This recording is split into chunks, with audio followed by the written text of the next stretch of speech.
تو باری زنکو 10 شمیابم نکی پدر منه. اما لبه بیرون همسایه فریاد دارد. و خیر باشه. نمیدونم یک بینید.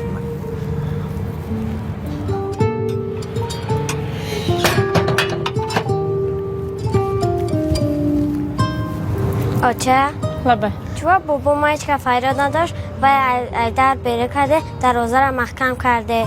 یا قطی با مزه پختیم دختر جان هر دو ما میخوریم. هایلش چی بابا من قو نمیخوره؟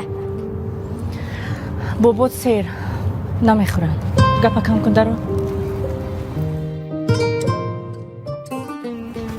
مریم بانو لبای بیا نونی گرمو قیماق آوردم یک جای میخوریم. مادرت رو هم جیغ زن. خواب شده است.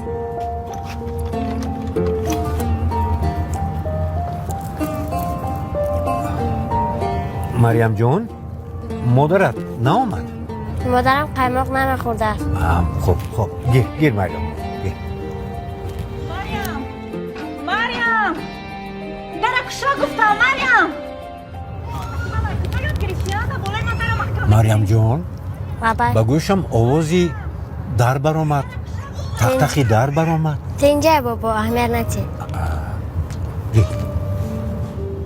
سلام علیکم دادا جان. اشتیای صاف. سلام پسرم. خوب هستی؟ در کشوید. اینجاست؟ مریم حوزی ایستا چی کارت میکنه؟ دیدی نه؟ دخترتون در بالای من در محکم میکند. اینجا بیا و تو در محکم میکنی در بالای من؟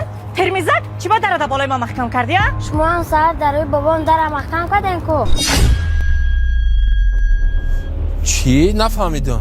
دادا شما نمیدونین آچم برای بابام خوراک ندادن و ای دروازه پیش کرد دروازه را دروش محکم کرد. تای کی باز با این رفتار یاد گرفته؟ پدری مرا ای دروازه بیرون کرده؟ ای تو باری زنکو 10 شمیابم نکی پدر منه. فهمیدی؟ نه مردک وای کودک. خب گم شد در چشم نتو.